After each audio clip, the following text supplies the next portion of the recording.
Yes, it's calculations time with Dr. Dave. This is a quick unit on units of activity. So we've discussed many ways in which we describe the concentration of certain products, whether liquids, powders, that sort of thing. One unit that we haven't discussed yet is units of activity. Units of activity are usually commonly found for certain antibiotics. You might see vitamin, like vitamin E, vitamin A. You'll see these international units. And some other biological products, and especially now that pharmacists are doing immunizations, you're going to see a whole new line of sort of expressions of potency, I'll call it concentration, for lack of a better word, on those sort of products. So what is a unit of activity? For most products, a unit of activity, it's a potency standard, right? That is expressed in international units.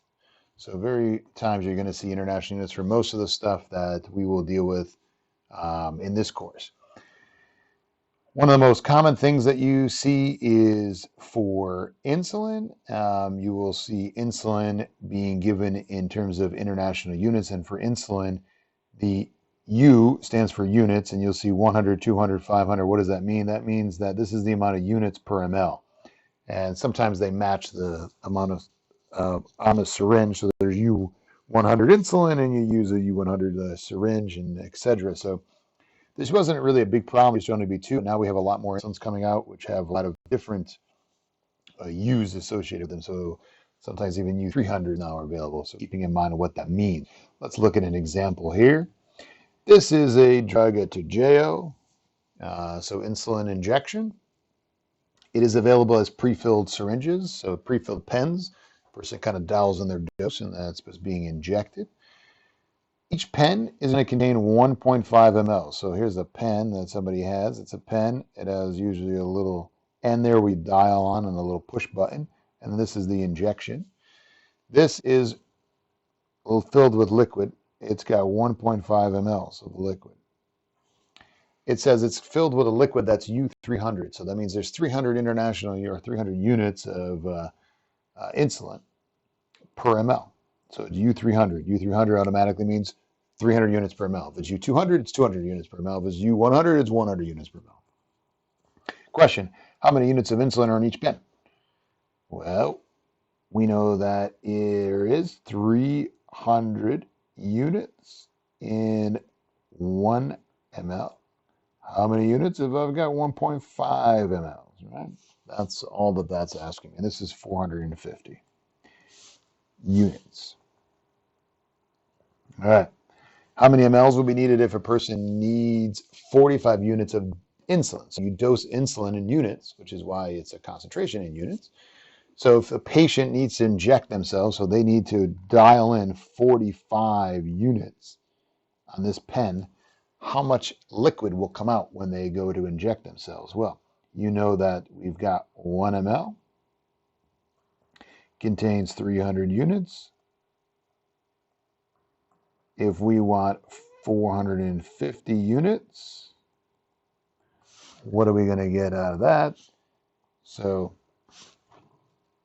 we've got that's got 300 times our 450. We got about 1.5. I don't know if I did that. Let me do it one more time. 1 divided by 300 times 450 is 1.5 mLs.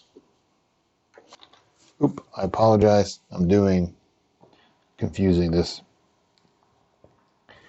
This is the amount of units that are in the pen, 450 units. So this whole pen has 450 units. See, I knew it had to be wrong because the amount is the whole thing. So, all right. So that's what's always good. If you're understanding what you're doing and it's not making sense, you know something's wrong. They want a dose of 45 units, right? That's a more standard dose. So there's 300 units in 1 ml is 300 units. You're giving 45 units of the insulin. It's 0.15 mLs, and that makes more sense to me. All right, so 0.15 mLs. Let's look at another one. You have a drug, Epoetin alpha. Epogen is a brand name. We've got a dose that is 50 units per kilogram. So how many mLs of this epoetin, if the dose is a concentration of 1,000 units per ml, would be needed for a patient that weighs 99.8 kilograms? Ooh, you don't even have to convert the pounds to kilograms. How nice am I on this one? All right. So the question is that if it's 50 units per kilogram and the person weighs, so you need 50 units. Let's look at the dose first. 50 units per kilogram, and the person weighs 99.8 kgs. What are we going to look at for an answer there? We've got 50 units per kilogram, 99.8. Person is going to be 4,990 units of epoetin they are going to need.